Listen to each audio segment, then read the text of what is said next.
legacy that's long. That's the legend of the Armstrongs. Questions get answered, oh, you didn't know? Let's start the show. What are we doing? Welcome back to the show. It's Dogg and Casio, and you're listening to... Oh, you didn't know? You know, normally people would just, like, just edit that. But, like, why? Yeah, why? You know what I mean? That's classic. That's vintage, oh, you didn't know content right there. How are you, sir? Just comedy gold. How is month 6 of Goat Baby walking? Huh? Hey, so I walked in there today, and even the goat was like, when are these friggin' goats babies coming? You know what I mean? Yeah, it was, she's big, though. I can just tell you that much. She's so big. You could just see, like, a whole baby goat in one side of her. She had 3 babies last time, so I think she might have 3 in there again today, this time. She got pregnant when Ryan Katz was still the host of this show. That's how, I mean... What are we doing? I feel like you got to. Well, look, it's anticipation. You know what I mean? We build it up. So it's like when you're going to vacation, it takes forever. Yeah, and then the vacation goes fast. Yeah. So this is what we're doing. We're planning. Name one of Dogg's goats. Road dogs, baby goats. I'm thinking she's going to have 3. We've already had some great names submitted also. It's got to be Billy Kidman. That was one of them.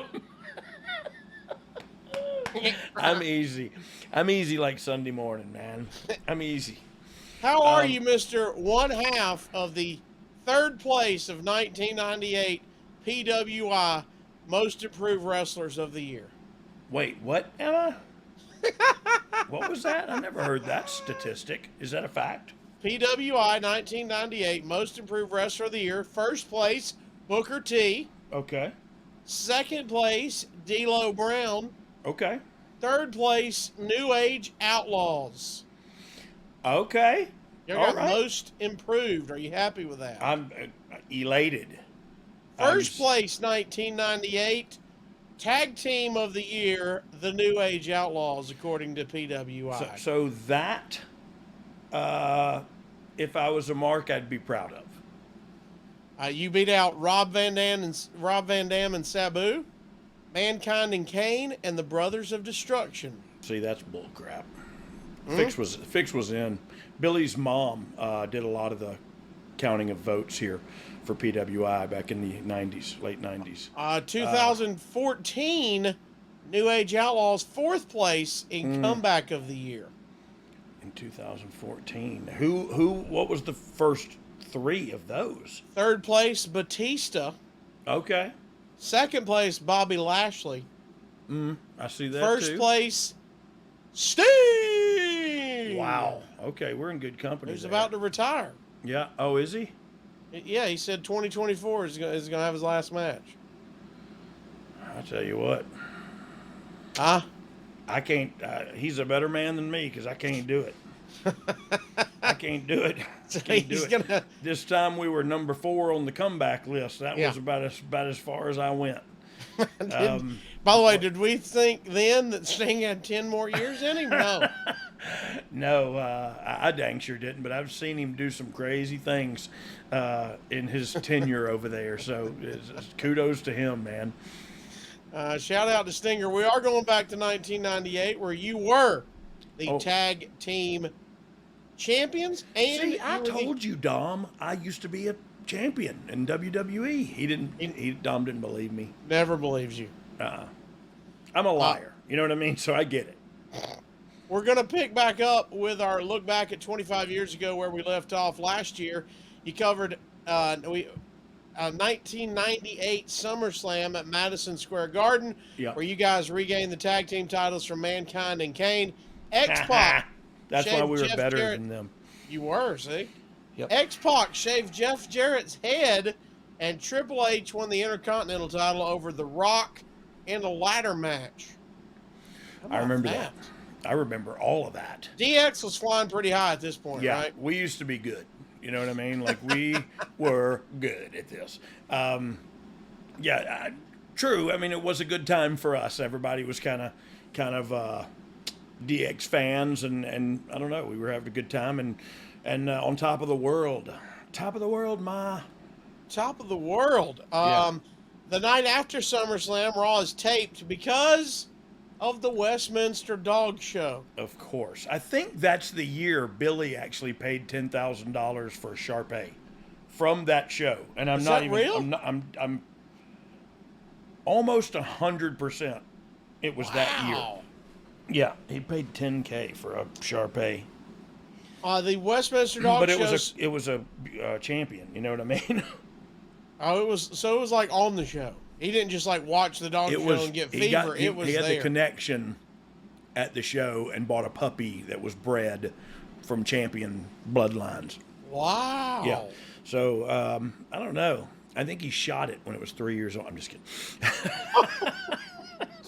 He did not. He did not. Billy is a huge animal lover, as am I.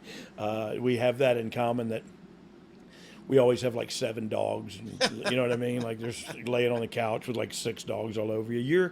You're like that too. Yeah, oh yeah. Matthew, you like a dog laying on you. There's one in here right now chewing on a toy, annoying me. So. You just went right past it.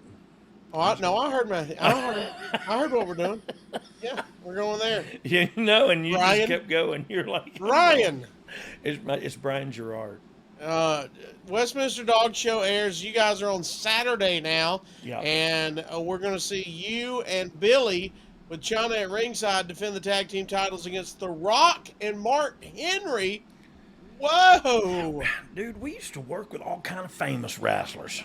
The finish would see China jumping Mark Henry for the DQ. Yep. But it seems like China has a crush on Mark Henry. This story, what'd you think of this, dog? Well, what's not to love? You know what I mean? Sexual chocolate. Come on. Ninth wonder of the world.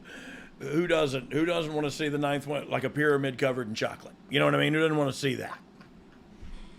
So that's the way I get out of not answering your question, because I don't remember the storyline at all. Remind me to give you an OnlyFans link after. Oh, good. If you're down to see pyramids covered in chocolate, strangely, I found one. Oh, that's about those burritos we were talking about earlier. Whatever they were. Easy. Yeah, here we go. Do we want to do it? Nope. Okay. Let's keep going. What do we? You're on the road working with the Nation as Hunter had a knee injury coming off MSG. Yep. Do you remember how bad Hunter was hurting at this point? What do you remember?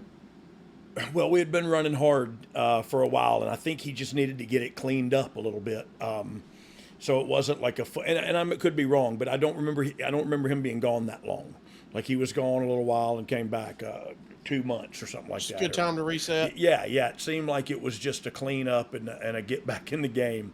And they probably like put a horse's kneecap in his leg or something.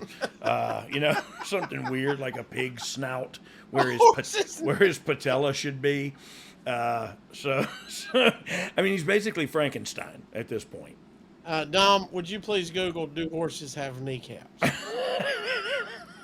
I know they're big and knobby, but I don't know if there's a cap particularly there. I'm not sure if it's capped per se. Right. But what we can do is implement and inject. Well, look, they hold up a lot of weight and run and jump really fast. So whatever knee gimmick they've got is a good one. They put it in Hunter. Yeah, that's how good it is. But yeah, so I don't remember the severity of it. Sometimes we're just running so hard, like somebody falls by the wayside, and it's almost like, go on without me. You know what I mean? Like, you just got to keep running. I'll catch up later. Yeah, and so, but yeah, no, I feel like we could carry the ball. Here we were doing it. While he was out, we carried the weight, and when he came back, it was. They apparently do not have kneecaps. Horses do not have kneecaps, so I want to clear that up to everybody out there who thought I was serious about putting a horse's kneecap where Hunter's knee used to be. I believe it. I believe you broke story. You broke into the story right there. With his amount of income, yeah, and the way science is moving today, that's what I'm saying. That's why I believed it. He could be a minotaur. They've got to have. He'd make a great Minotaur too. He would make an awesome Minotaur with a If crown you s- on, Yeah. with the crown where he's King Minotaur. Now, are you picturing him with the full horse's body, or just the leg? Just the kneecaps. Just from the hips down? It's just horse legs? No, I think he has The full horse's body. full horse body. Yeah, that's a But good his look. that his head V's up, and he has like shoulder pad, like Jon Snow jacket on, and a crown on the head. You know Sounds what I like mean? a Molly Hatchet album cover. It's basically Bad Out of Hell. Does he have his long hair back again? No. Yes, No? but it's bad plugs, and so they're bad. They're in the back. They're like the crown's supposed to cover it up, but you can still see it. Sure. You know what I mean. Okay.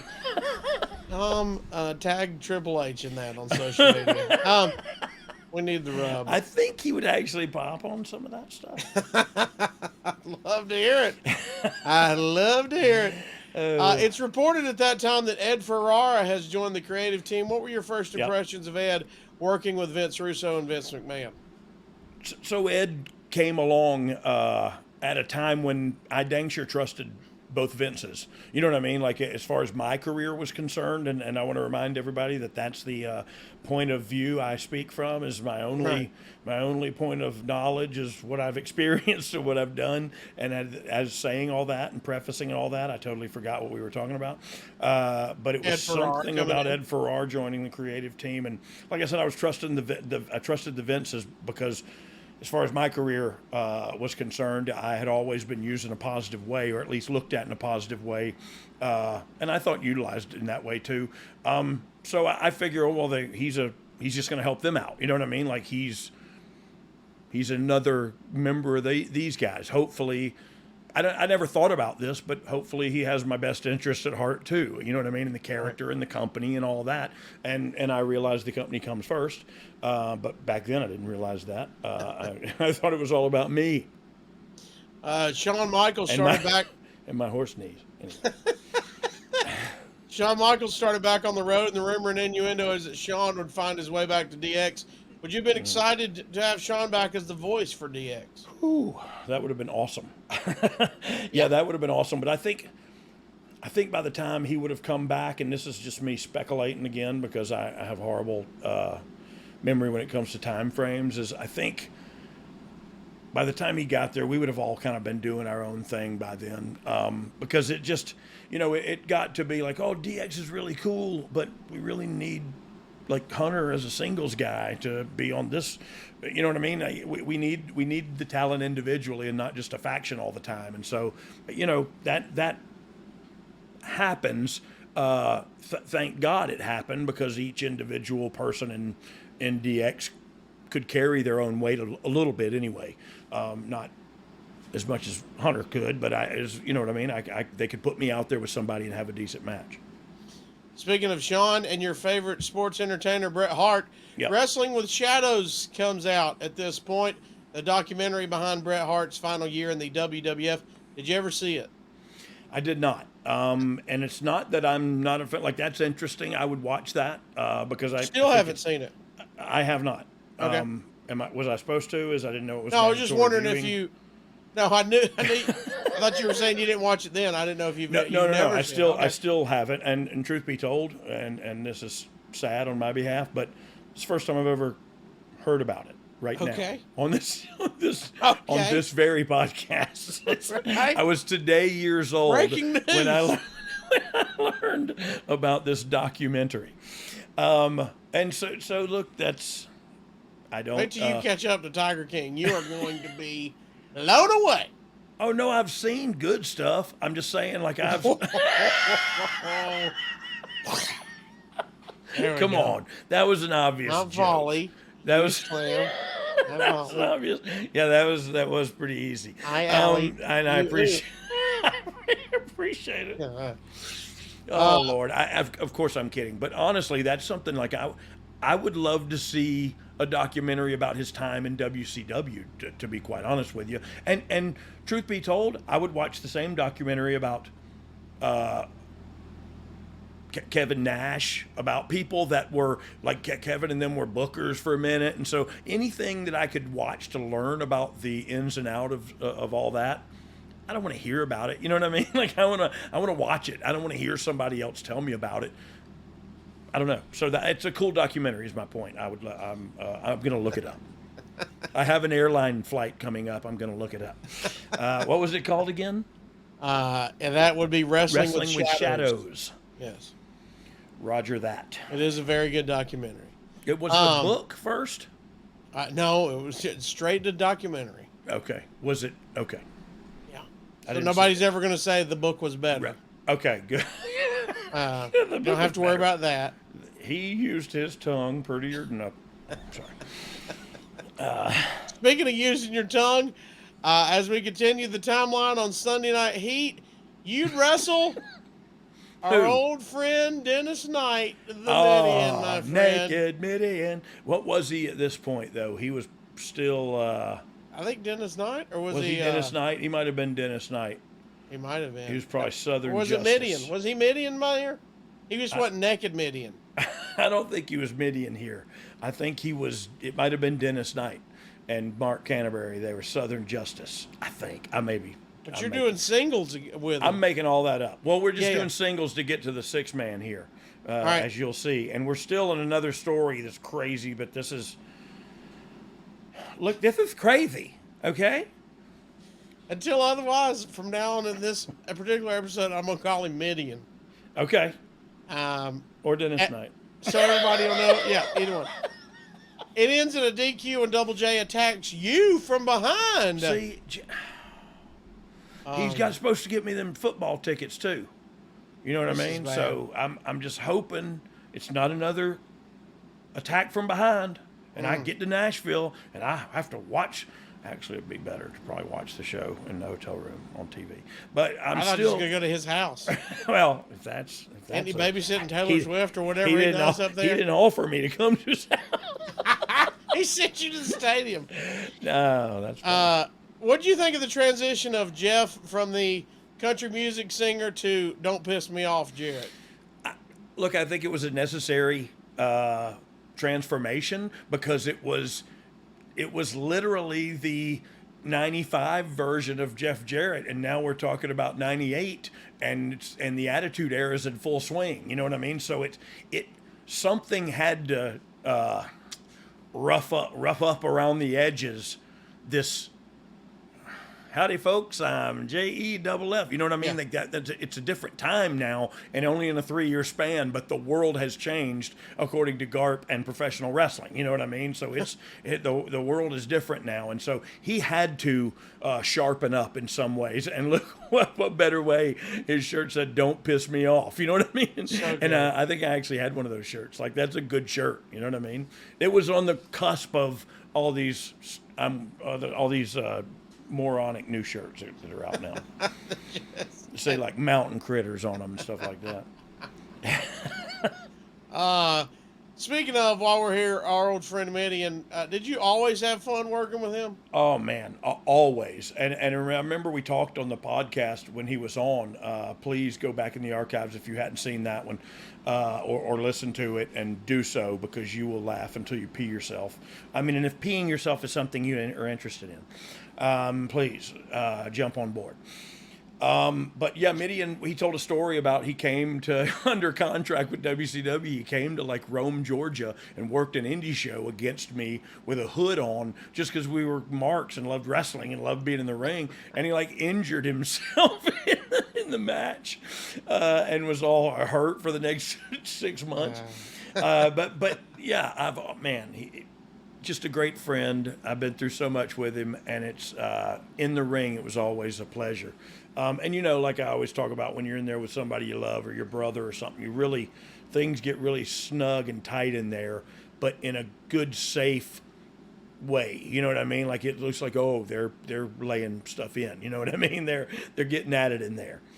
Yeah. It's fun when you're young. And that leads up to quite the 6-man tag. Ooh, I wonder who it is. Do you have any idea for real? I would think it is Hunter as Mantar, And I think it's me and Billy, but we're dressed in like old Jesse James, like old cowboy outfits. That's what our character cosplay is. Okay, Like we're going to give you that. Okay, cool. You know who you're taking on? I would say Jeff and Midian and Hog, Henry Godwin. No, you're taking on the faction known as Kyentai. Oh, Kai and Tai. Yeah, no, I would have never guessed that. You know Even who though I was- read that in the notes before we came on the air, I still didn't remember it and didn't know it.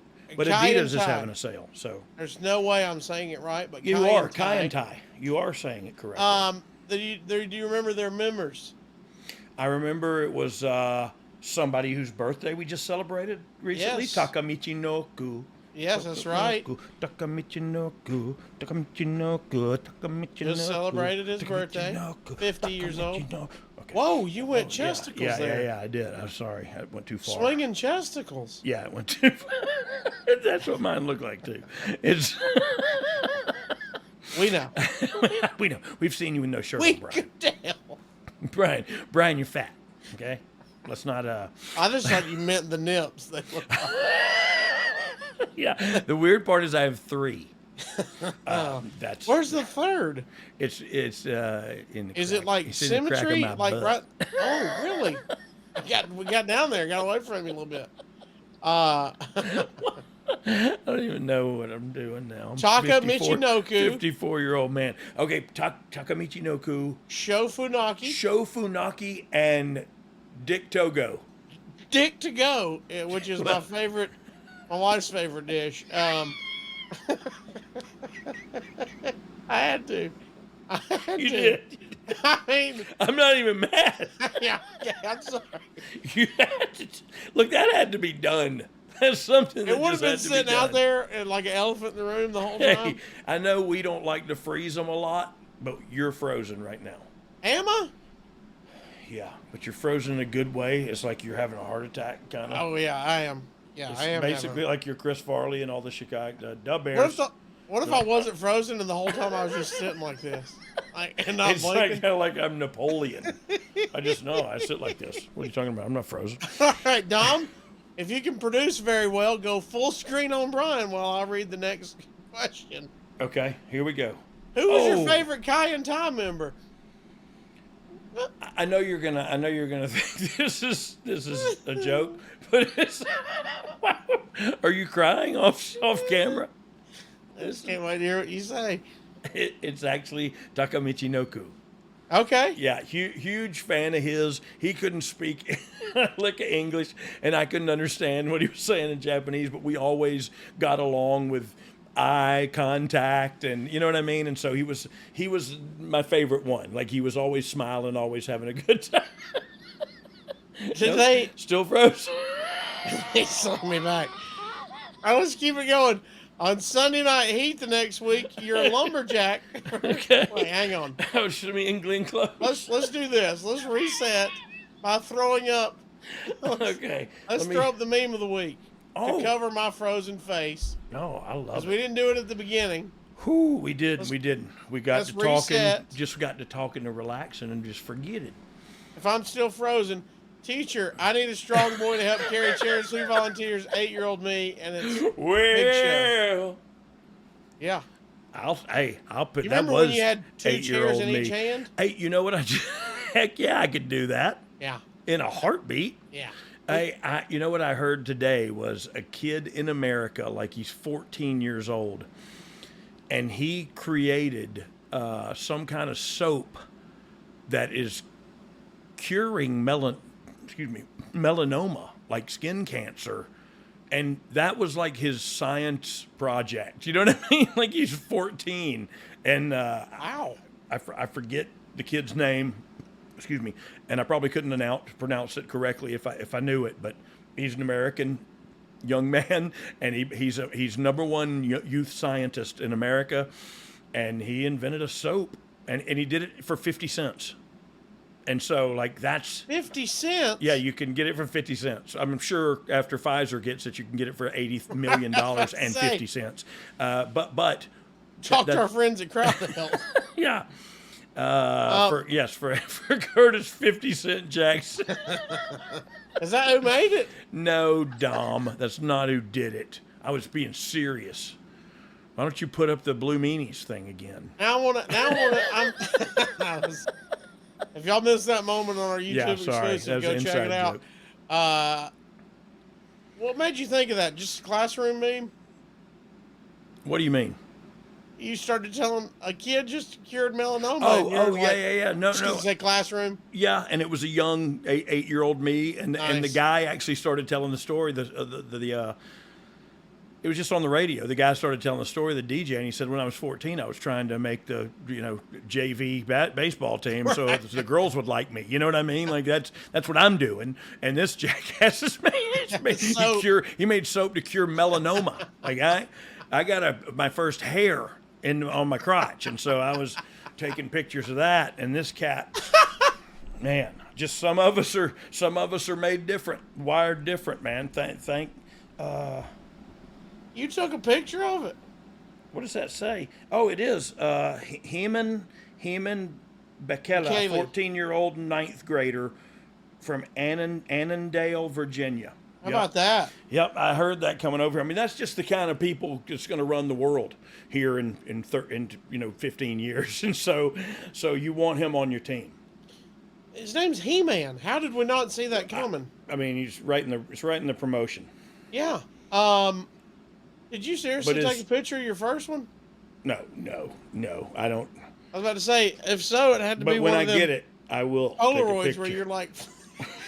When I get my first one, it's a photo op. I can tell you this much. When this thing develops. Can't wait to see it. And then there's a Sharpie drawn on. It's like, you see it? There it is. You see it? Oh, Lord. All right, as we continue this weird timeline. What are we doing? What were we talking about again? 98. Kai and Tai, your favorite member, and you said Michinoku. As we proceed, on Sunday Night Heat the next week, you're a lumberjack for X-Pac taking on Jeff Jarrett, just like a Glenn Close was. Yeah. And, of course, you and Billy get involved, and then Southern Justice gets involved, and it's a big brawl before Jarrett gets the pin on X-Pac. Jeff has said on his podcast before he was a pseudo member of the Clique when it was Shawn, Nash, Waltman, Hall, etc. Yeah. Did you see that chemistry in Jeff and Waltman working together? Always. Look, there was a WrestleMania, I believe it was 14, if that's the one where Bam Bam worked with the football player who was great, and I can't remember his name right now. No. Lawrence Taylor. Lawrence Taylor, yes, sir. And was it WrestleMania 15? Is that what the XI means? XI. 11. Oh, 11. My bad. Thank God I'm not Roman.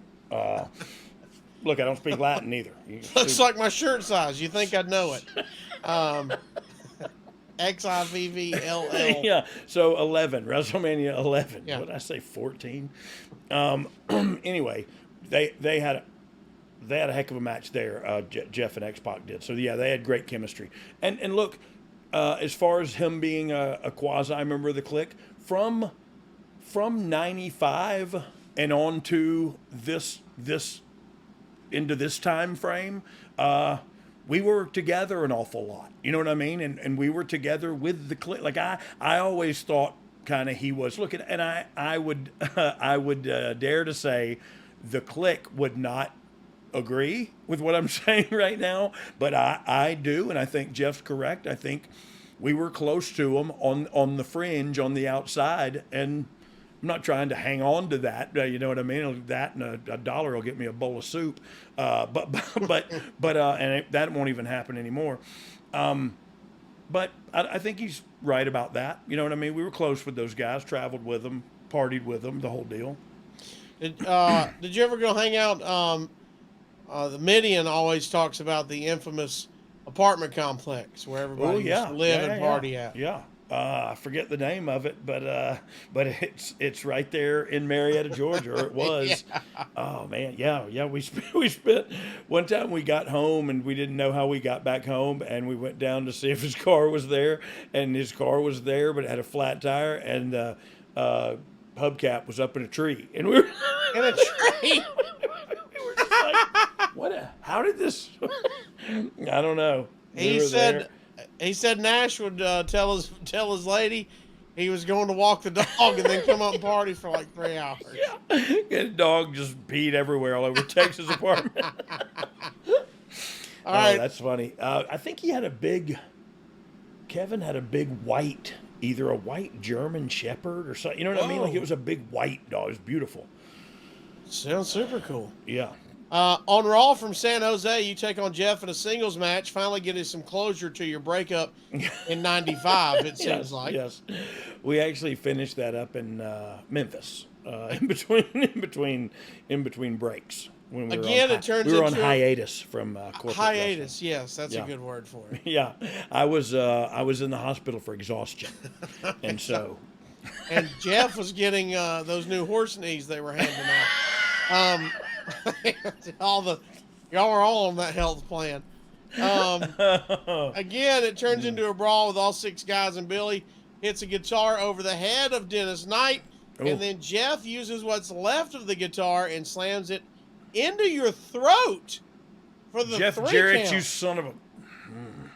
I still can't hit that high note in Take On Me because of that. Show us how it sounds. Take on me, take on me, I'll be gone in a night. See, I can't. It just goes. Oh God. Well, Sometimes it gets right up here in my urethra. Don't do that again. Right here. I think it's. Is that where it's at? He hit me in the throat. That's so. a trachea. That's what I said. You're having. I'm not good at how they pronounce them.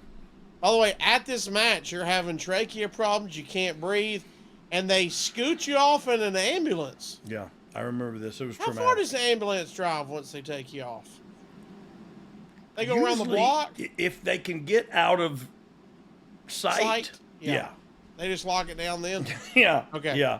But usually I do request the morphine before I get out. I'd say, knowing you were like, take a lap and hook me up. Just if we could just get the IV drip going till I get back, I can push the gimmick cart around with me. Could you take me to my hotel, please? Wheel me up on the gimmick to my hotel, to my room. That bastard Jeff Jarrett hit you in the throat, In man. the sent you to throat. hospital. Look, one thing is hit me in the head. Okay, ha ha. We're all funny. Blah blah blah. But now, this is no yada yada. You know what I'm saying?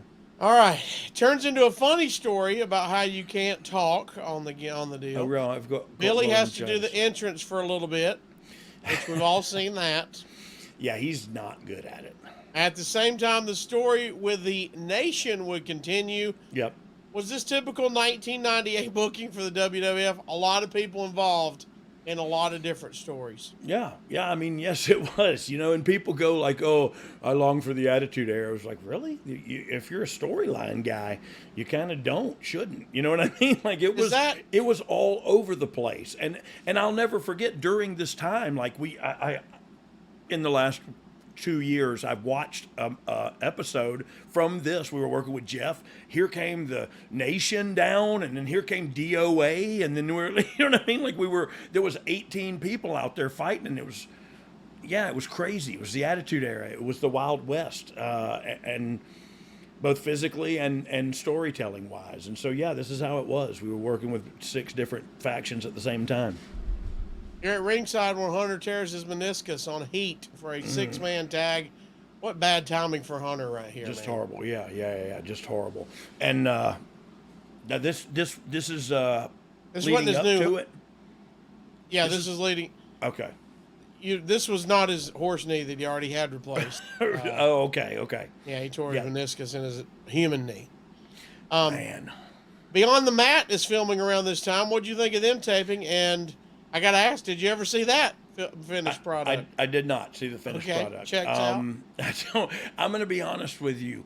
If your life is wrestling, Right. and on your spare time you look up wrestling, Not good. I don't know, man. I appreciate that, you being a student of the game, but I'd say get a hobby or I don't know, learn to juggle. I'm just saying there are other things you could do. So no, I did not see that either. However, I did, and maybe this is why. Maybe I'm angry still. I did record a lot of because I talk with a Southern accent. The guy that did it, Bloom, I think was his name. And so he thought I had a Southern accent, so I'd be like Forrest Gump and say, ladder match, barbed wire match, and do all these matches. And so I read all the matches in like 40 different matches, and it was supposed to be kind of coming back to me and doing it again and doing it again. And That's actually good money. Yeah, it never worked out. Maybe I was horrible at it. I don't know. I don't know. Maybe You've never seen it. It might be all in there. It might be. I don't know. But truth be told, I didn't like. The question was originally, I think, was about how I felt about them recording. Like, they weren't recording anything they weren't supposed to record. You know what I mean? And so they were very respectful of what they were doing and what we were doing. And so I didn't run into them too much, other than when they asked us to do something. You know. Barry Blaustein. Blaustein, not Bloom. I was thinking of Barry Bloom, and that's somebody totally different. But yep, I remember this. Yep, the Blouse. At this time, Billy Gunn would read off cue cards so he didn't forget anything. And I need to ask, you look like you got a bunch of razor burn or something on your throat from your injury. Do you remember what you were doing to make your injury pop on television? I think it was auto asphyxia or something. Okay. All right. All right. Didn't know we were going there. It was a belt. Okay. No. With a rope. I mean, workout band. Oh, straight up rope. Okay. Monster. You do it like the Old West, you know? Billy gets the win over Jarrett, and Billy would come out again later on. That's why people think Billy was better than me. Jeff beats us all, but then Billy beats him. Oh. Not only does he get the win over Jarrett, he comes back out later on to be Steve Austin's tag team partner. Just because he looks like that doesn't mean it. And take on Undertaker and Kane. Yeah. What were your thoughts? Was this everybody getting their singles run? Were they? You remember him the talking brothers. about giving him a big setup for a big push? Yeah. Look, So I had been thinking, and I'm not sure when this falls, to be quite honest with you, 98, 99, 73. 98. I'm not sure when Vietnam happened, so don't ask me again. But what I'm saying is, I remember a time like Billy was doing the King of the Ring hard, and they were running with Billy as a singles dude. And I could have sworn like he was going to be the next dude. You know what I mean? Like Billy Gunn was going to be, Mr. Ass was going to be world champion, you know, and I think you probably could have at some point during all of this time. Noise, Billy Gunn. Were you worried about where you were? Were you worried about where you were going as the Outlaws, or were you just? Well, no. I knew the Outlaws was disintegrating because Billy was on a rocket ship, right? And I was just trying to keep my head above water. No, I wasn't done, but I was very insecure, and I've talked about this a lot, of going out on my own. Like I just thought, and I look when Billy went away for a little while, me and X-Pac tagged for a little while. I was okay, that's good. I can stick with this. I like him. I know him. I just felt better with somebody standing next to me. You know what I mean? I don't know. Have you talked to anybody else, any other wrestler who is like that, who just goes, "Hey man, I just want to be in a tag team"? I don't know if I have, but I also know people like Ricky and Robert. You know what I mean? Like who throughout the years they used Ricky as an underdog to have a one-off pay-per-view or something with Flair as the title, but then they went right back to Ricky and Robert. You know what I mean? Like it was that's what it was. And so if you ask Robert Gibson, he'd probably say that. You know what I mean? Like, I think he'd probably say, like, yeah, he was a tag team with his brother, then he was a tag team with Ricky. Like, So I don't know. I can imagine somebody else saying that. I've just never had that exact conversation with another person. But like, look, I just felt good about it, and it was all about insecurities and all about emotional insecurity inside my own head. It was just, the spotlight wasn't so bright if there's two of us in it. You know what I mean? It was just, and also the responsibility. And I say that jokingly sometimes, but I knew I could really phone it in if I only had to do half the work. You know what I mean? And so it was, how messed up can I be and still go out there and have a match on television? And I mean, that was the way I was thinking at the time. And, I wish it wasn't. But then I got checked into Richard Gagcon University, and the rest is history. Back in 98 on this spotlight that's on Billy, Taker got the pin that night, but to main event with those three, that is a giant spotlight and a big deal. Heck yeah, for Billy. man. Heck yeah. Agreed. Undertaker, Kane, and I'm jealous. Steve Austin, and Billy. That's awesome. Yeah, that is. And think about it. Wow. That match is. I'd love to see that match again. You know what I mean? Like, not right now, of course, but well, Billy Billy could still do it. So. Sunday Night Heat takes place live before the Breakdown pay-per-view in Hamilton, Ontario, and it would feature Hunter being taken out from behind with a steel pipe to write him out of the storylines. It would also feature Billy Gunn being put into a 2-on-1 handicap match for helping out Steve Austin on Raw. Of course, DOA get the win. Ron and Don Harris, Dog. Give me a fun story about... who did they... Oh, so they worked with Billy. Hey, fun story about those guys is that they're two of the toughest, meanest guys I've ever met in my life. And I'm terrified of them at the same time that I love them. But they also trained Billy, like with Billy, coming up with... So it's perfect that those three got in there. I bet they beat the crap out of Billy. I'd like to watch that again. But furthermore, I bet Billy beat the crap out of them because that's just how he worked. You and X-Pac come down for the save with Jarrett and Southern Justice. Yep. Attack, and it's a 6-on-3 beatdown to set up the 6-man tag later on that night at the pay-per-view. The match goes 11 minutes and 15 seconds, and the finish comes when Jarrett kills X-Pac with a guitar shot, and X-Pac sells it as if something got in his eye. Gunn would pin Knight after the rocker dropper. You guys didn't really get that high placement on pay-per-view often. Why do you think that was, Dog? Because Meltzer hated us, and he's behind it all. No, I don't know. I mean, I always thought we did get used really well. You know what I mean? So anytime like I go back and we talk about this time, it's like, I don't know how anybody could not be satisfied and happy with the run they were getting, and I don't know. I loved wrestling, and they used me well, so I was in a positive spotlight in the biggest wrestling company in the world, arguably. So at this time, anyway. Well, here's the deal. I was trying to pull up. So, Breakdown 98. Oh, see, we got all. Was that all DX? You guys were next. D-Generation X. You were next to last. The only match after you was Kane and Undertaker against Stone Cold, a triple threat. Match. So this was super high on the card for you guys. Okay, I mean, but that's also, and look, this is a conversation that a lot of wrestling purists and I don't know what other words to historians or whatever, like a lot of people put a lot of a weight in that order of the card, but I mean I just you never did. Sure there's a main event. And maybe the title is it, but I remember a lot of me first in the WWF at the time learning about the industry. Undertaker v somebody for the title would go on like 5th on the live events, and he'd leave, and then me and Billy would be the last match of the night.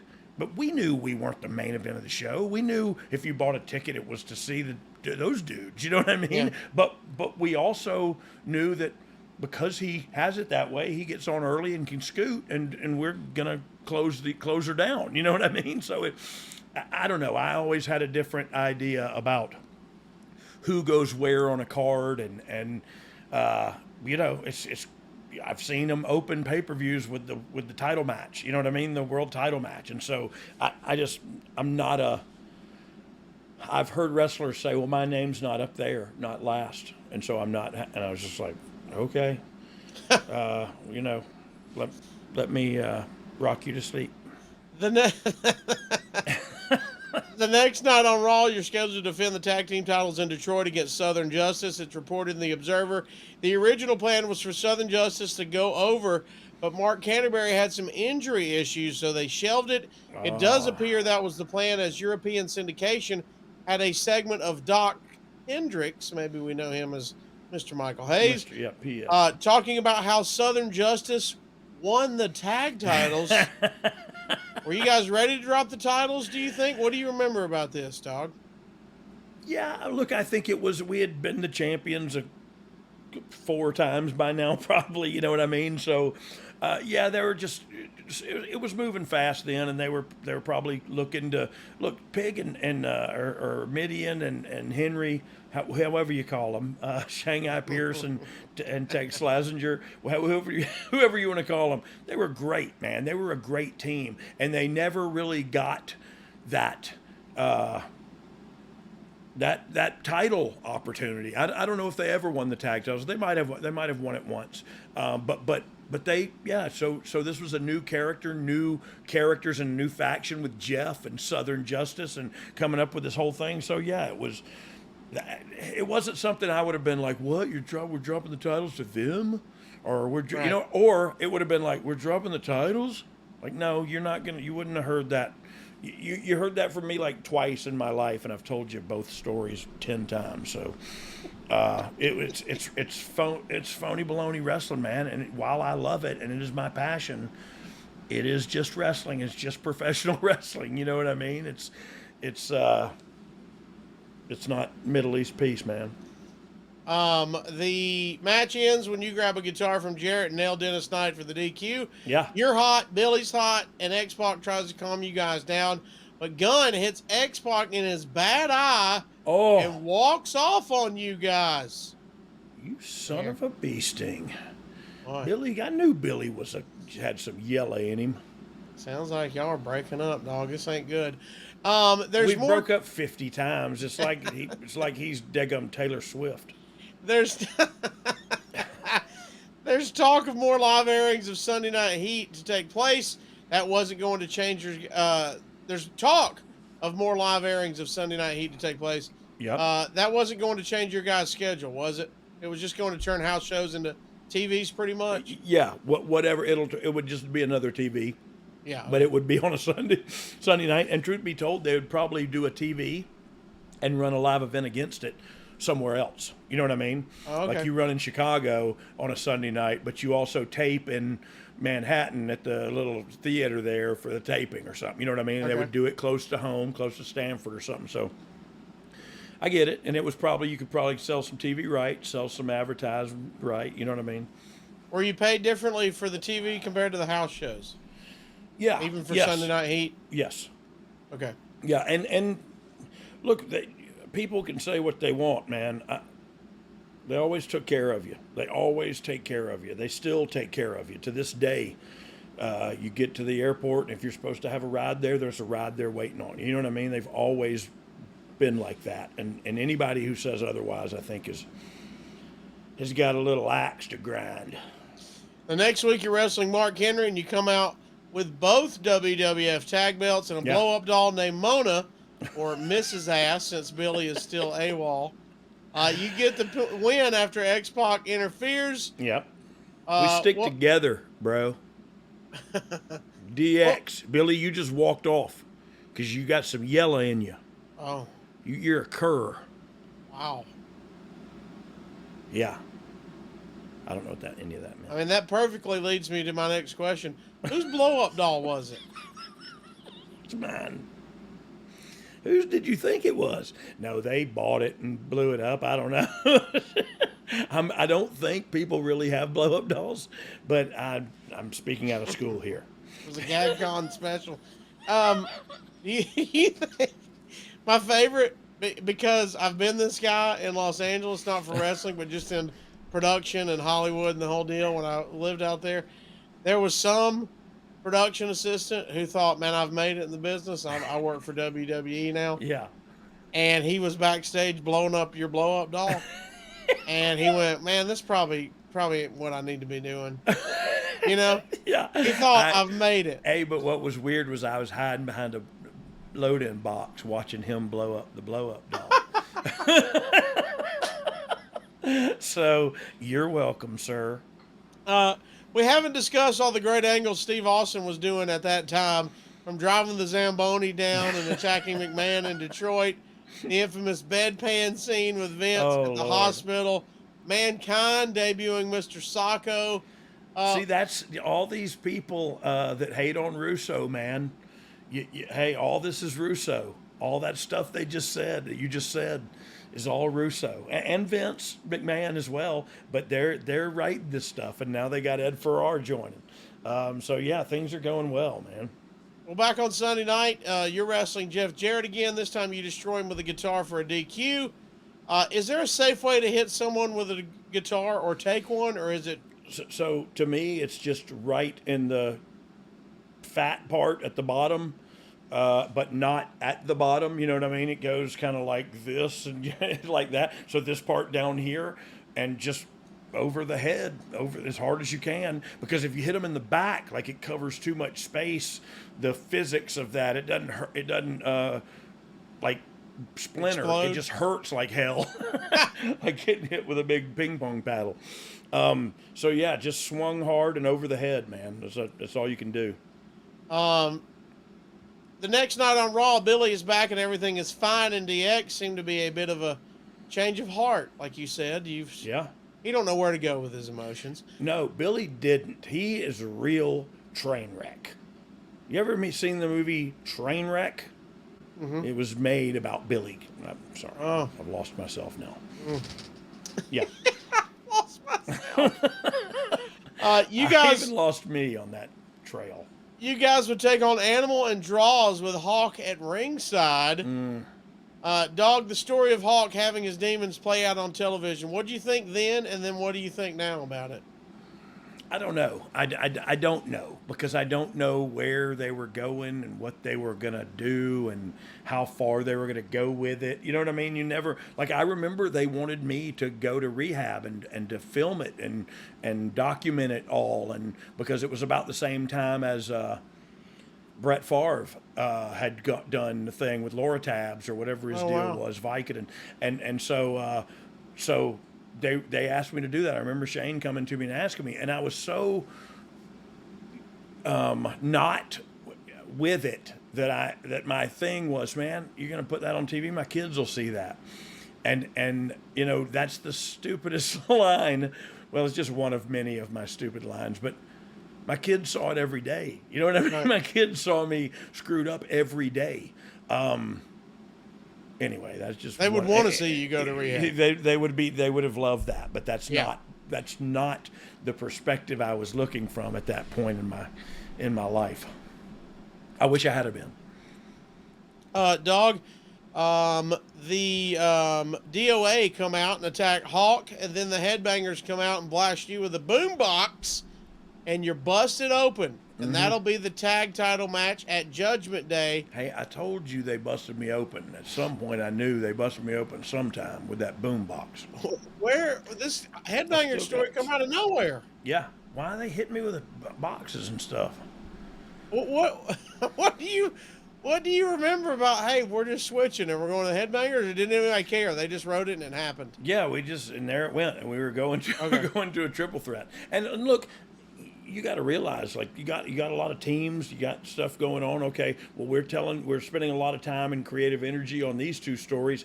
Tag titles, we're not telling a great story here. These guys come out, they hurt this guy, he wants some of them, he wants some of them. They won't give us both of them. You know what I mean? Like, sometimes you get light on the story, and with a lot of the angles that came out of there, you got light on the story and heavy on the action and the crotch chops. The Headbangers would get the win at Judgment Day via DQ, and you return the favor of Mosh by hitting him with the boombox. Yep.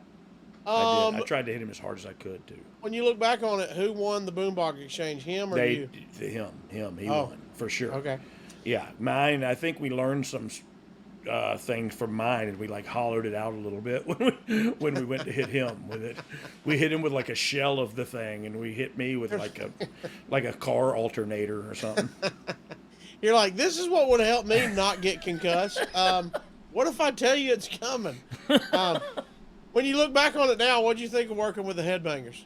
I love working with those guys. I love those guys too. I have some great stories with those guys about the one climbing down the outside of the cruise boat to get in my stateroom to get the cocaine. Anyway, there's interesting stories about the Headbangers, and some of them I could tell on the air. No, I always enjoyed those guys and enjoyed working with them. So yeah, it was just like, all right, cool, let's go. We'd worked with them before. You know what else is a big old, hey, cool, let's go, dog? And that's our friends over at AG1. AG1. The daily foundational nutritional supplement that supports whole body health. Hey, Bam. You drink this in the morning and boom, you are, hey, let's go. Yep. Amen. Whole body health. You drink that in the morning, or you can drink it in the afternoon. Yeah. You can drink it before working out. How about you just make it with your coffee, start your day out, and you are ready to go. Boom. Not only do you got that boost of energy, you're doing something good for your body. You're covering all the nutritional bases right there in one simple scoop.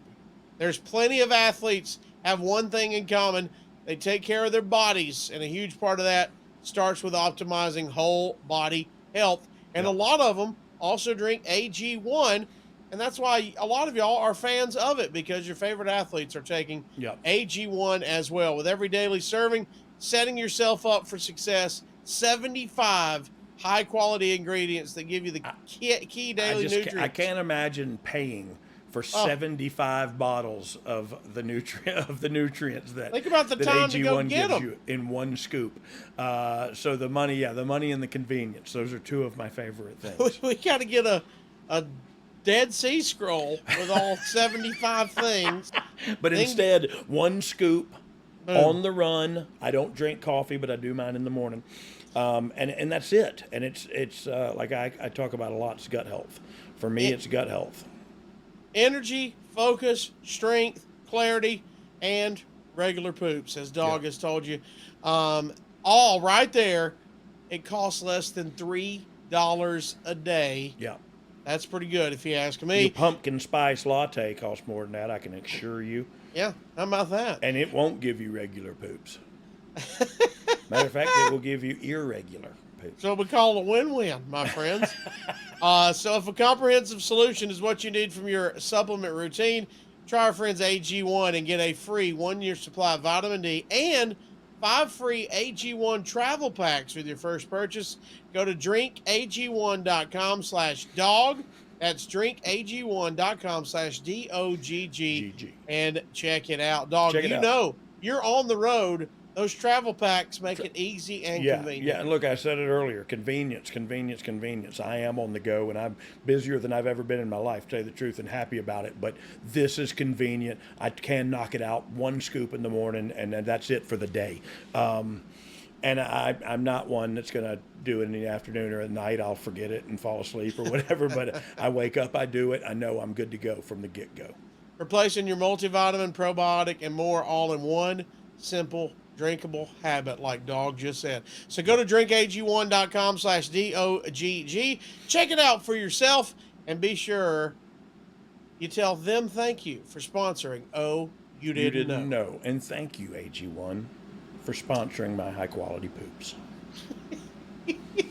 I'm not sure. I just picture you in the bathroom and yelling to your wife, "Here's another one brought to you by our friends at AG1."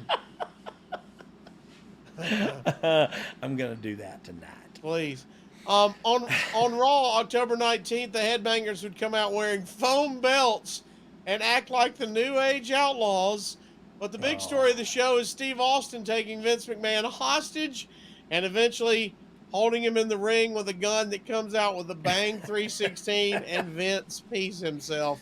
Yes. Boy, this is an awesome time. This is a good time right here. This is fun This stuff. show is going to be awesome. The next week, as discussed recently on our Ask Dog Anything, you're there for the Motley Crue sound check and introduce them along with Billy and X-Pac, and it would also feature the debut of Test. Andrew Martin. Yep. Hey, do you think he could have ever fit in with DX?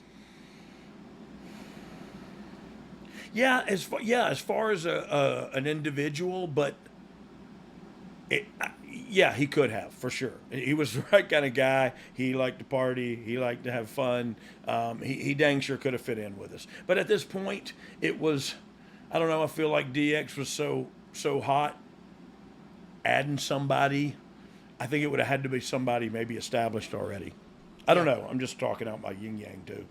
Well, here's your favorite. Meltzer would criticize you guys hanging in the trailer that it made you guys seem like marks in the presence of celebrities.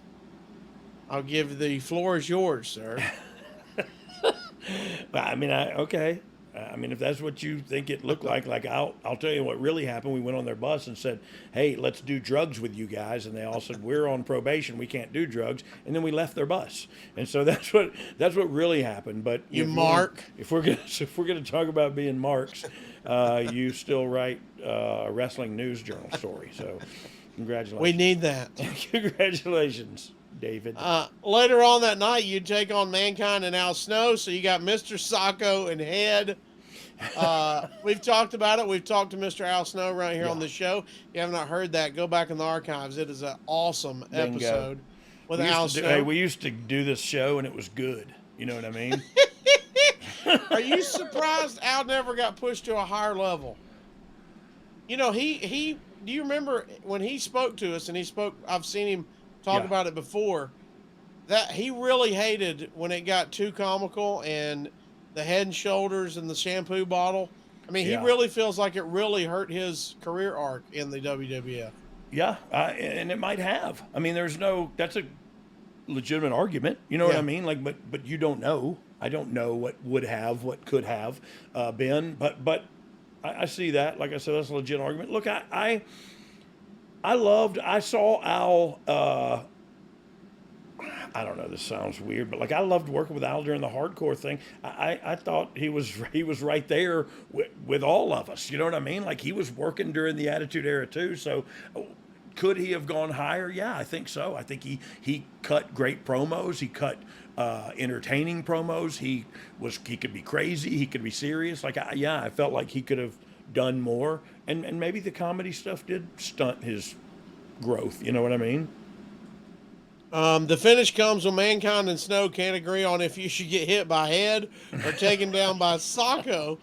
Gunn pulls Mankind out and you roll up Snow for the 3. Are you guys baby faces or heels, or is this the old shades of gray? Yeah, this is the shades of gray. The Attitude Era, man, you just punched everybody. A lot of gray? Yeah, there was a lot of punching every face. It didn't matter what side of the roster that face was on. You just punched them. I saw a video of me just punching China like 10 times the other day, and I was just like, oh, good Lord. What was we doing?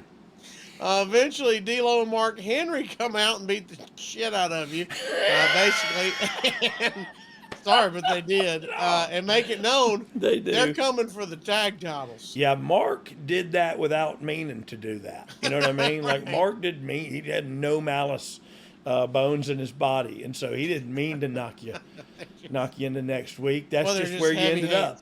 Heavy hands, heavy arms, heavy boots. But you know what? He was willing to learn, man. He was a sponge. He wanted to learn. He was just the strongest man in the world. Like you can't get around that. You can't go around like, okay, but let's just have a wrestling match. You and his 60% is most people's 110%. Yes, 100% of 11 and a half, 7. China's off TV while getting some plastic surgery done at this time. Was China the one pushing to do this? How do you know That's that? what everybody says. Because it's typed in the Google machine? Yeah. Yeah. Okay. All right. I don't doubt it. I'm just saying. Just, was she the one pushing for this? Do you know? You have any idea? Pushing for... Plastic surgery? Well, it wouldn't have been nobody else. Okay. Yeah, that was the implication there. Yeah. No. It wouldn't. Look, that's Nobody not, was telling her to do that for TV or anything. No, heavens no. Perfect. I can't imagine that conversation ever happening but I am blind to a lot of stuff that goes on. So I'm not saying it didn't, but I cannot fathom anybody saying that to her, because it was just not.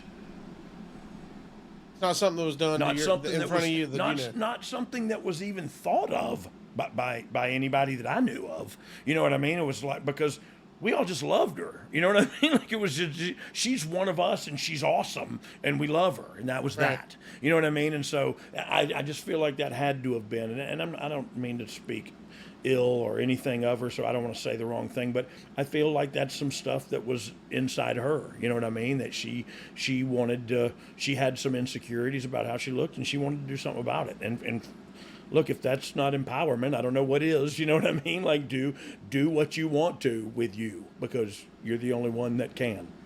Let's say this. Most gentlemen have some insecurities, and if we could get a surgery, Oh my God! we get a surgery, guys. If I could get an addictomy tomorrow, Well, you went there. I might reschedule one for the following day as well. That's all I'm saying. I could probably use. Anyway, I'm going to GagCon this year, and we're gonna. Looks like a Sprite can and a koozie. I don't even know what we're doing anymore. You're wrestling on like every TV there is Yeah. at this point. Yeah. And the next week Raw is no exception, and you're working with the Brood for their first appearance together. Oh. Gangrel, Edge, and Christian. And who'd they work? The three of us? Me Yeah, and Billy you're and only X-Pac? You're only 4 minutes before Kane comes out and interferes, and he beats everyone up for no finish. See? What did you guys think when you were told this finish? Do you remember? Are you just happy it's in 4 minutes? The truth be told, this is the kind of stuff I would love, because the fun part is putting together and timing how one guy destroys six.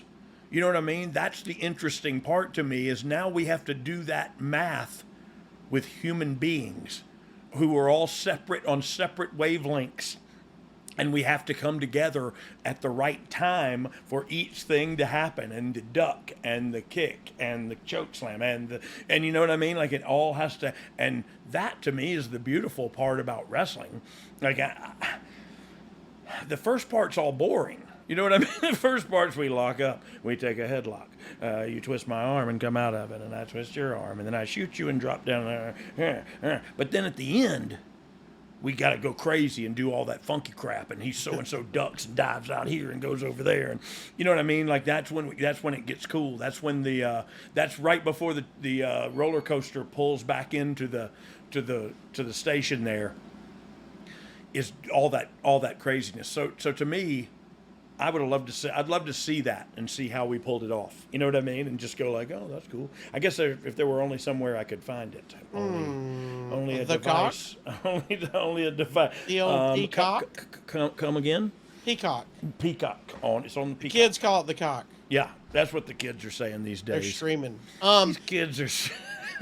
Let me ask you about your shirt, because if anybody just goes back and watch this, you have a shirt on that says, you remember? No. Look, Ma, no curse. Oh, yeah. So Tell me about this shirt. So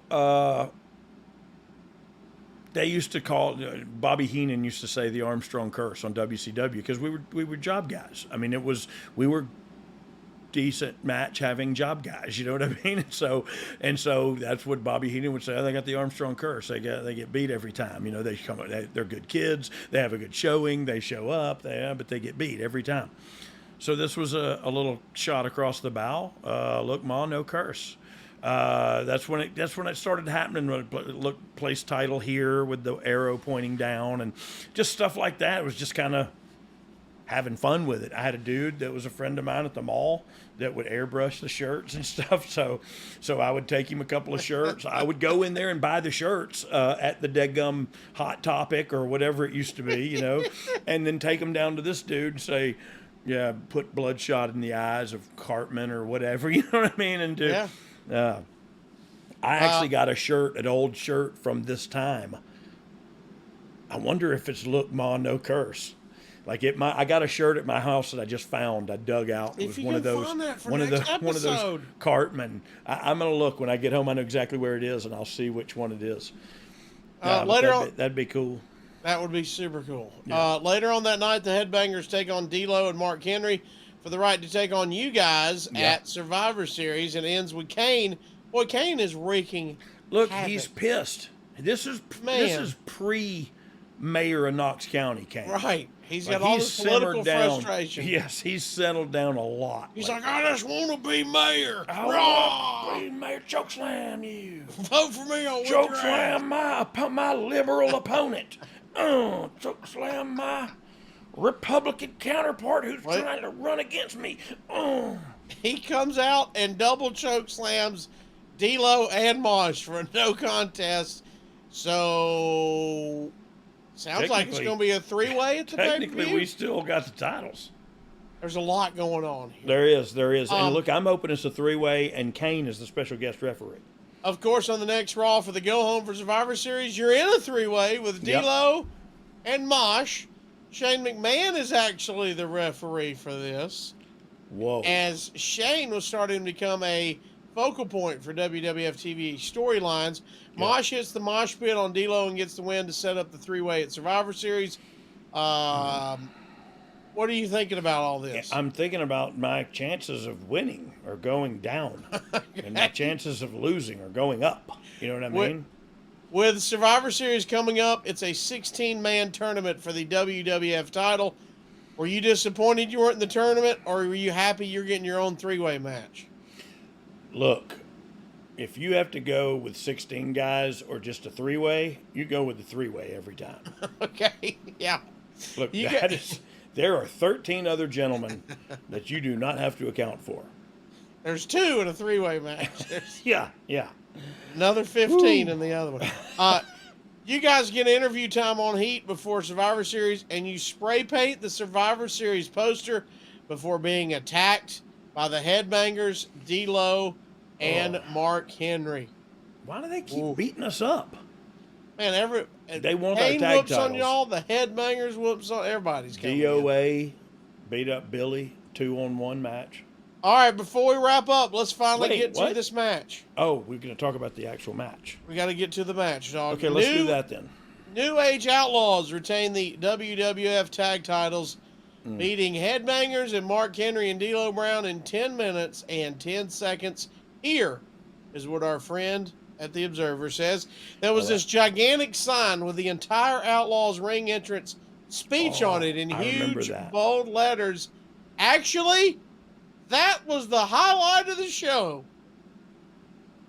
They really should have the Outlaws do the same 7-minute ring entrance every night and never have them wrestle, because nobody cares once the bell rings. No heat. Sounds familiar. Tons of low blows. One of them got a pop, but by this time the crowd wasn't even reacting to them. Brown hit a nice Frankensteiner off the top on Mosh. Mosh did a leg sweep on Brown. They all tried, but these three-ways, while a nice marketing gimmick thanks to Paul Heyman, almost always stink due to lack of focus. Match ended pretty well out of nowhere with Gunn pinning Mosh after a pile driver. 1 star. Perfect. All entrance, no ring, my friend. Yeah, look, I'll take that all day and twice on Sunday. So all entrance and no bumps. Yes, please. I figured out how to do it. And apparently you're pissed about it. With 1 star, I actually get what they're saying there. Like the entrance was probably awesome. It probably they did have. I remember that was the one time they made a sign, and I mean it was a big sign with every letter and every letter having its own or every word having its own poster board. You know what I mean? Like, oh, you. It was the whole thing, ladies and gentlemen, boys and girls. So it was crazy. But nobody cares. You know what I mean? Same sentence. Nobody. Do you cares. think three-ways are hard and it's hard to focus? Has he got something there? Yeah, I mean, I don't know what he means by lack of focus. I don't really understand. I'd like to dig deeper if he has time to come on my podcast. I'm sure we'd treat him with respect. We would. No, we'll take it. We'll take that rub anytime. I wouldn't have him. Anyway, no, just kidding. I forgot what we were talking about because I got seriously pissed. Three-ways. Yeah, they're difficult. They're hard to pull off. They are harder. They are harder. He's not wrong about that. I think they can be, and I have seen, and I think we all have seen incredible triple threats. You know what I mean? That just make you go like, oh my god. And when it's a triple threat tag team match, we just got twice as difficult to execute. You know what I mean? So it's difficult to execute. That's all there is to it. But as far as nobody cared enough to make that friggin' sign. I tell you what, I'll give you 1 star. It's your head shoved up your starfish. Whoa! Now is perfect time to go to our 5-star review of the week. We ain't going in anybody's starfish with this one. Nope. We're going to go straight to Apple Podcast and see what somebody said about us, dog. Okay, cool. Is it nice or 5 stars at Polk High by Bryson McCheese. Ooh, I'm hungry. Road Dogg and Casio are absolute 5-star entertainers, but don't let this distract you from the fact that in 1966, Al Bundy scored 4 touchdowns in a single game while playing for the Polk High School Panthers in the 1966 City Championship game versus Andrew Johnson High School, including the game-winning touchdown in the final seconds against his old nemesis, Spare Tire Dixon. Oh, you didn't know? Now you know. Called somebody. Look, 5 that's stars. a 5-star review, and I don't know if you know this about Al Bundy, but that's the truth. That's a truth. That's all true. And how about this? I don't care what you talk about in your review as long as you give us 5 stars. Yeah. You can just talk about the poop emoji. You can talk about AI Bundy if you want to. Wow. Yeah, it got deep. That needs to be a show, by the way. Well, AI Bundy. It might have been. Just think about it. In the future? We don't know because we're not there yet. Half-past a monkey's house. What if that was the first AI show? We didn't know. Oh, we didn't know. Remember, there was another show. I don't even know what I was going to say. All right, dog. Yeah, let's get some fan questions. Well, let's wrap up. Were you happy or excited with this show and the match, or were you just happy to move on to the next one? Yeah, look, a lot of the times, like I said, you get caught up. I mean, you heard what the main event was, the triple threat of Austin and Rock, or Austin and Taker and Kane, right? Wasn't that the main event of this show? So they probably spent some time telling that story. And truth be told, talking back about what we just talked through, they utilized us in a lot of that to make Kane a monster. You know what I mean? Yeah. Like, Kane was killing MFers, and it was me 9 times out of 10. So they were utilizing us even while telling our story for the tag team titles to establish Kane as this monster and this demon who can't be controlled. So, sometimes you get a one-off pay-per-view where you're like, hey, what are we going to do with the tag titles? Oh, well, so-and-so, they'll have a hell of a match. And here you go. And you go, okay, how do we tell this story? Let's get there. So I don't know. Yeah, I was happy with it. It was a one-off, and they were teams that were on the rise. I think it did them some good to be in there. You know what I mean? Not that they got a rub from us, but that they were in the title picture. I think that says a lot about where they were going and what they thought of them, what leadership thought of them. So well, let me clarify, because I even got myself confused. Where you were next main event and it was the other guys. Yeah. This particular that was in the breakdown pay-per-view. This my bad. You are still semi-main event. The main event would feature the finals of the tournament where The Rock would defeat Mankind and turn mega heel. Wow. With the help of Vince McMahon, recreating the Montreal Screwjob and ringing the bell on Foley. as he's in the sharpshooter. So again, that was a Wow. big storyline they were setting up, and the yeah, focal point of this I'm entire sorry. pay-per-view. I confused That was my confused as well. How smart was this finish? What did you think of this finish? Which one? This basically recreating the screw job. Oh, yeah. Look, Rock and Mankind. I think it's there forever to do. Which then begs the question: was the Montreal screw job just a finish too? And so then it makes you wonder, like, why can't you do if that's a finish and super kick's a finish? Why can't you do it again? You know what I mean? Why can't we go back to that? And it was a finish. Either way you talk about it, I can get off by the technicality there. But however, then it makes you, then you got to wonder, like, man, did they do this? Did they pull the wool over everybody's eyes and do this? And it makes me wonder, man, because Area 51 and Bigfoot and the Montreal screw job.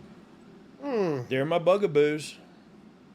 I've also wondered many times how they get that creamy filling inside a Christmas tree cake, Little Debbie, because it's God. perfectly glazed on the outside. You know what I It mean? really is. You know, like a Twinkie, it's got the There's it's a got hole. There's the a hole in it. starfish, Yeah. and you can see where they went and injected it. Yeah.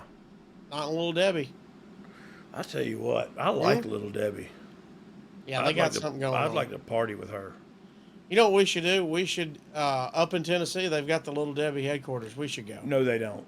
Yeah, You lying. they got a whole park Hey, where's that at? right over the line. Oh, in between me and where you're going. No Nashville. way. Yeah. Huh? Yeah. Yeah. I'm going to the game. You got to figure this out. When? What? You got to go. How they get the cream in there? So what's it called, Little Debbie? I'll tell my daughter. She will be on it. We will stop there in the biggest ball of yarn. Collegedale, Tennessee. Collegedale. I can't forget that. I'll definitely forget that. Collegedale. Just text it to You've me never been there afterwards. or regular college before. So. No. I did not go to I college. don't know that for a fact. Did you go to college? No. I joined the Your military. mom went to college. My mom went to Georgia. How about that? Yeah. Let me wrap up this wrestling part. We got sidetracked again. That's how we are. Last thing, before we get to fan questions, did you know at this point DX and the corporation were about to form? They were about to form and be doing that little dance together for the next few months. I did not. I Really? did not. But I loved it once it started. Like I was not in the know. I was the racehorse that was let out and run, and then put back up and put blinders over his eyes and a bag, and he just eats. But mine was a bong and a gas mask, and I would just, yeah. So it was, and then you just come up and go, "What? We're working with these guys? Okay, cool. And what? High five! Woo!" All right, let's get to some fan questions. Drew Landry, we kind of hinted on it, so I wanted to start with his. Okay. He said, "What did you make of the ending of Survivor Series? Did you think the recreation of Montreal Screwdrop was in poor taste? Yeah. Or did you, like you mentioned, it's just now finished, so now we can do it if we want to?" Well, I don't, look, if you are upset by the Montreal screw job, then you're the person they did it again for. You know what I mean? Like you're the reason they did it again because it worked. It did exactly what it was supposed to do, man. And that's what makes me wonder, like, how is it so perfect? How is it not? I don't know. How is it not planned? It's all so perfect. So I don't know. Also over at Ad Free Shows, Brad Stanton. I like hit Brad. us up and said, "Oh, you didn't know? Yeah. I know you focus more on the entertainment, but your match is a three-way dance that gets just over 10 minutes. Is that enough for you, dog?" It is enough for me because I don't want to wrestle for any minutes at all. But look, a tag team triple threat is difficult, and you could execute it any way you want to because in professional wrestling, you're the master of your own destiny. We can create or recreate anything we want to at any given time, and there's no rules that says we can't. So, I don't know if it was in poor taste or if it was just. I don't know. Is that the question we're still on? Is the screw job No, it's 10 minutes enough for a three-way. Oh, yes. oh, my bad. Because you don't want to wrestle. Yeah, it's plenty of time for me. I'm sorry. I'm still hot about the Screw the job. other the screw job. A wrestling historian hit us up at Yep. Oh You Didn't Know, at Brian R.D. James, at the Casio Kid. Many fans consider the Deadly Games tournament to be Vince Russo's crowning achievement in the WWF. You agree with that assessment? Thanks in advance. I don't know. To be quite honest with you, I was that the thing you were just talking about? Was the Deadly Games? The whole tournament, the 16-man tournament. Yeah. Well, look, it was obviously awesome, and what a roster of 16 talent that they had to work with. So it could have been his crowning achievement, but look, the whole Attitude Era was his crowning achievement. You know what I mean? Like I don't think that one thing pays his bills. I think his whole body of that whole Attitude Era, not his whole body of work. I think after everybody's seen it all and and knows everything, what do you do after that? So I think he ran out of steam, but he was on fire for the whole Attitude Era, man. So kudos to him. Dylan Lehigh says, "Oh, you didn't know." The sets back in this era were so iconic. Dog, you wish the WWE would go back to having custom sets for each pay-per-view, or do you like it the way it is now with the...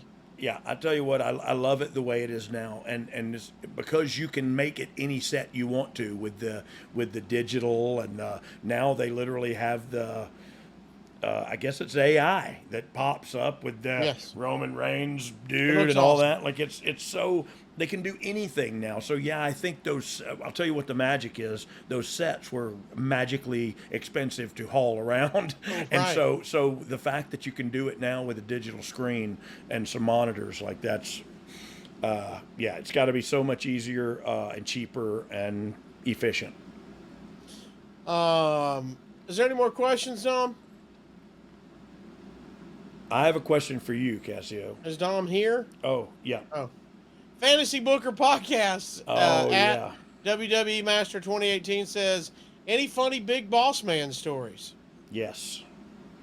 One I'm going to lead up to but not finish, and then one I'm going to tell. So we were shooting a Super Soaker commercial at the studio, and it turned out there was a massage place down the road. So we got to break for lunch, and Boss Man and I went down there, and shenanigans ensued. The next story was we were wrestling. You're not going to finish? No, not that story. Is that what she asked? No. Kupashiask was the name of the place, but the next story was me and him were wrestling in the ring, wrestling at a live event, and his bag of marijuana fell out of his boot into the middle of the wrestling ring, and like me and him and Mike Chioda, I think was the referee, all like tried to triple knock out each other trying to get to the bag of weed. But Ray Traylor was a great man and a good friend. And I loved him dearly, and I miss him more.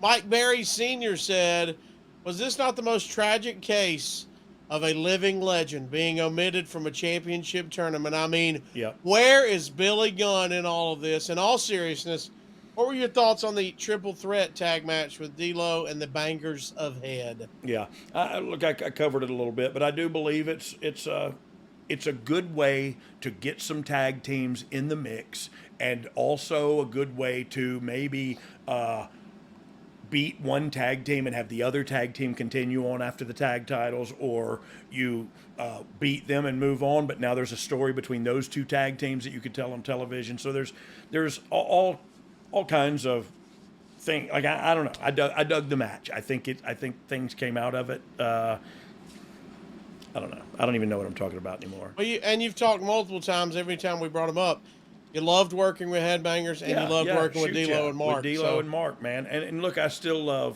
got to hang with D'Lo when I went to that Impact show in Chicago about a year ago, and still just love D'Lo Brown to no end, man. He's just a great dude. And so Mark Henry the same. You know what I mean? Mark Henry, literally like a member of my family. Just the way he talks to all my family members and the way we love him. So yeah, I loved working with those guys. And it you know, you're not always going to have the greatest match in the world and have the 5-star match according to Meltzer. I'm never going to have that. But I, you know, sometimes you just got to have one to keep your place and start a new avenue over this way or so. You know what I mean? Like, I don't know. But Michael Berry's point about Billy Gunn not being in there, he was only held down by the albatross that is Road Dogg Jesse James because we were the tag champs. But you know, whatever. He'll get his chance. He's still scissoring people right now. Who we kidding? He's got belts right now. He's got belts right now. He's doing pretty good. He's 109 years old, and he's a member of the champions. Anyway. Dom, is that it? Or we got any more? That's it.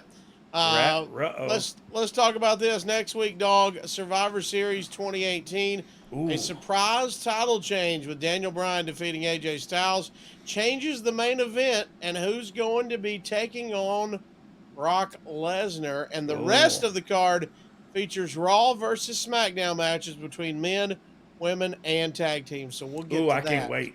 I can't wait. I love that time of year. Episode. Yeah. Don't forget. No, it's a great time of year right there. Yeah, I love it. If your business targets 25 to 54-year-old men, there's no better place to advertise than right here with us on Oh You Didn't Know. You've heard us do ads for some of the same companies for the entire time we've been running. Why? Because it works. With our super targeted audience, there's very little waste. Go to advertisewithdogg.com. That's advertisewithdogg.com. And you can find out more about advertising with us here.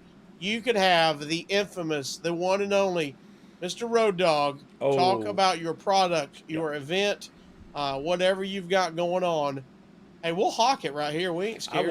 I will shill the fire out of your product. Grow your business with us. Get on the bus. Advertise with dogg.com. All right, we have got to get to Top Dog and our Thankful Minute as well. Top Dog, we give you 3 names. You do not know these names ahead of time. You just get them right now, and you will tell us, are you a better sports entertainer than these people? Are you ready, Dog? I am ready. Are you a better sports entertainer than Chavo Guerrero Jr.? Oh, man. I don't know. Woo-hoo! No, yes, I am. But look at that guy. I love Chavo. We had so much fun doing the watch-along, watching him. Man. He's so funny. I love Chavo. Look, don't get mad, Chavo. I'm better than a lot of people. All right. Are you a better sports entertainer than Orange Cassidy? Oh, man. Wow. He got his own entrance music. Why did he get a full screen graphic and his own entrance music? What? I'm actually angry right now because what I want to turn that anger to. What I want to turn that anger to is internet anger towards me. Okay. When I tell you that, yes, I'm a. This is chaos. I love it. I love it. Dom's the only one smoking weed, ladies. For this, he's got his gas mask on. Yes, I'm a better sports entertainer than Orange Cassidy. There you go. I want that. I want that to be the. Oh wait, let's reset it. Okay, if we want to do it, the sound bite. If we're gonna get the hate, let's get the real. We want to get the Dog. hate correctly. Yeah. Dog. Yeah. Are you a better sports entertainer than Orange Cassidy? Who's Orange Cassidy? Oh, Dog. Who? You said Orange Cassidy? Yeah. I remember one time when I was 14 at the mall, I got an Orange Julius, and I drank it, and I threw up. And I was so embarrassed because I had puke all over my white Ocean Pacific sweater. We should tell Dom now to work on our new shirt, Heat Magnet. I am a better sports entertainer. And it's not fair, really, because I say I am better, and I'm 54 and fat and old and can't even walk up the stairs now. So it's not a fair comparison. But he also has a long career ahead of him. yeah, good for him. So he has time maybe he'll yeah, get his name out there. You That's know what what I'm I mean? saying. And maybe be more well known. So next time we talk about him, I'll know who you're talking about. Well, everyone knows him, dog. Knows him for what? What does he do? What does he wrestle? Thumbs up. Yeah. Oh, he thumbs up. Yeah, he gives a thumbs up. Oh, I see it now. You've seen him. I liked his gimmick when he was Fonzie. Everything is low key. He does the tiny kicks. No, I know. I've seen. Okay. I know who he is. I know who he is. I was gonna let you keep going. But I honestly don't. And I know it's part of. Yeah, I don't get it.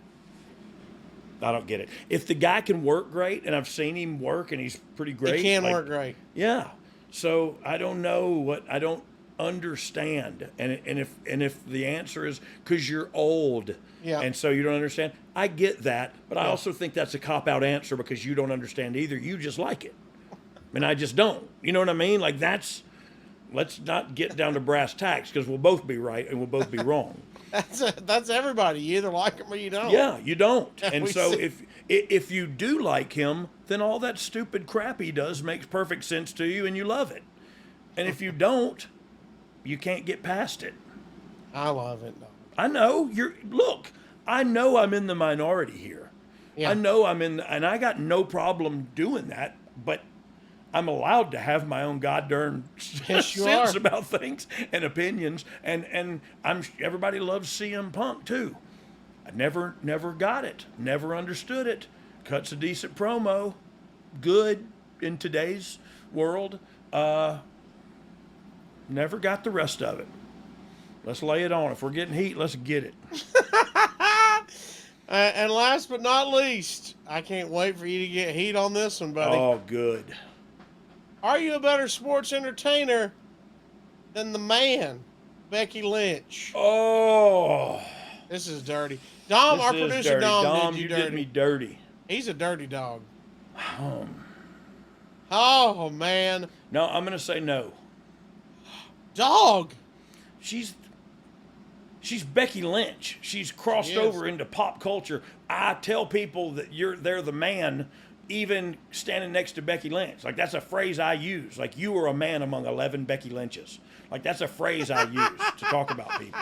So that's how I see her. Like, her and Seth have really totally reinvented themselves into like two different people, two different characters, two different really entertaining characters.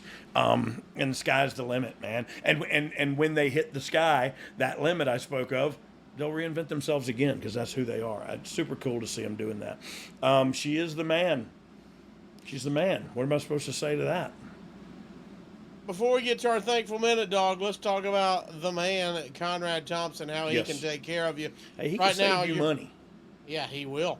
When you consolidate, they refi, do that refi, consolidate all your debt into one monthly payment. And then what? Then you re-rack the weights because the weight of the world is off your shoulder. You can sit down and breathe. And skip 2 house payments. Oh, 2 house payments too on the first, yeah. Right here at Thanksgiving and Christmas. He's practically sending you money. So put that newfound equity to work by going to savewithconrad.com. All right, dog, it's our time. Spread positivity here with so much negativity. Let's do it. After we just got hate from all kind of wrestling fans, that's how we do. I was just kidding. I like orange. I like orange creamsicle pops, and I like whoever the other thing I buried was. We've got some heat Pepsi for some things. So there you go. We got some heat for things. I can't wait for those. I don't care. Type away. Hopefully you're typing a 5-star review. Yeah. Or you didn't know. I used to be a wrestler. I used to be a wrestler. Oh, Lord. I also thought we need to go to bagofjohnsons.com. That's where you get your exclusive YouTube We have YTXs all the time. You can watch all of these episodes. If you want to look at our handsome, chubby little faces, you can go to bagofjohnsons.com. If you want merchandise, go to boxofgimmicks.com. The brand new Mountain Critters merchandise is a shirt, it's just hoodies, Mountain Critters. Just leave it at that. I actually ordered. Excuse me, I almost threw up in my mouth, but it was scattered, covered, and smothered. I ordered the gray one, just like you saw there, the gray Yeah. hoodie. Well, I got them in my cart. I ain't figured out how to send the bill to your house yet, but we're gonna get them. We're gonna get them Text here. me and we'll get that. We've got all that and more over at boxofgimmicks.com. I just saw of a new shirt. We need a shirt that says all entrance. That's what we need. All entrance. It literally in our indie run, like after we both got fired from WWE, we would still go and cut our promo, and then Billy would say, "If you're not down with that, I got 2 words for you." Second, and then I would get the mic as I was handing it back to the person who in whatever high school gym we were working in, and go like, "Ladies and gentlemen, it's all downhill from here." It's just the truth.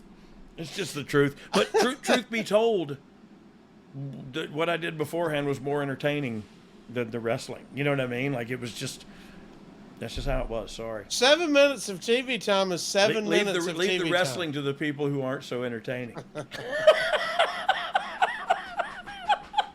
Come on now. That was good right there. There You we got to go. admit.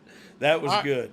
All right, let's spin this into the thankful minute. We put 60 seconds on the clock, and if Dom clicks the right button, a bomb will come up, and you will have 60 seconds. Tell us what you go now. He started it. My God, I want to order a pizza. You're already at 50 seconds. Go. So I am thankful, and this might come off as arrogant, and I hope it does not, because that is not my intention at all. But I'm thankful for my lot in life, like what I have. And I say this a lot. I'm thankful for what I have, thankful for what I don't have, because look, there are a lot of times I wanted something and I didn't get it, and I was mad about it, and then fast forward 5 years, and you go, thank God that didn't happen. So I'm thankful for my lot in life, my family, my wife, my children, my you know, I'm not rich, but I do have a swimming pool. The water's really cold right now, so it doesn't really do me any good. But like I look at that and I go, thank you, God, for putting me on this earth under the parents that I was born to, given the brothers I was given, and my family members. I'm just thankful for my lot in this short period of time that I have here on earth, and I pray I remain thankful. About that, because I do believe that's a perspective, and that's a look, in recovery, they say a thankful alcoholic will never pick up a drink, and that reminds you I have to keep that perspective of thankfulness. You know what I mean? Like and if I don't have something to be thankful for, I'm not looking hard enough, to be quite honest with you. Anyway, that's my 2 cents. That's how we roll with the thankful minute every time. We appreciate that. I love the excitement of it. We encourage all of you. Yeah. To take account of what you're thankful for, the big and the small things. Yeah. They add up and help you get through the day, man. Every day, there's a thankful a list of things I'm thankful for, and it don't take long because I can add to it anytime. I can start it at a breakfast and add to it at lunch. So yeah, it's just a daily reminder of where I'm at and what I'm doing, and that I could be doing a lot worse. I could be doing a lot worse, and so we're very thankful for where I'm at. Before you get out of here, make sure you like, subscribe, and leave a 5-star rating on wherever you are consuming this. Whether that's on YouTube, bagofjohnsons.com will take you straight there. Or if you're over with our friends over at Ad-Free Shows, you can chop in on ad-free shows. $9 a month is $9. You can start off with that, and boom, you've got early ad-free access to over a dozen more podcasts. for that. I pay more than that in like microwavable macaroni and cheeses. You know what I mean? We just did a live Q&A with Mr. Eric Bischoff. Just did a little Lash LaRue as well. Oodles and Doodles. Oodles and Doodles with Lash LaRoodles. We also, the Lex Express is taking off, man. Everybody I love it. is loving that podcast. Go check it out exclusively at adfreeshows.com. Our Twitter handles at Brian R.D. James, at the Casio Kid, at You Didn't Know Pod. And on YouTube, like we said, make sure you like and subscribe and turn on those notifications. Please. That way you'll know when we're going live and doing Yeah. our exclusive We just do this crazy YTX is crap. over there. YouTube.com/DOGG. I just want to check to see if anybody made it this far in the show. If you made it this far, just to let us know you were listening, Yep. put an orange emoji in the comment section of YouTube Yes, so we know you were please. here. Please. And also send flowers when the internet IWC kills me. Rest in peace, Brian. Rest in peace, Brian, not Orange Cassidy James. For Mr. Road Dogg, I am Casio. Thank you, Dom, for helping us out. Thank And you, for all Dom. of you, we appreciate y'all joining us each and every single week. And if you didn't like this episode, we got 2 words for you. Suck it. Yeah. Polk high. Al Bundy.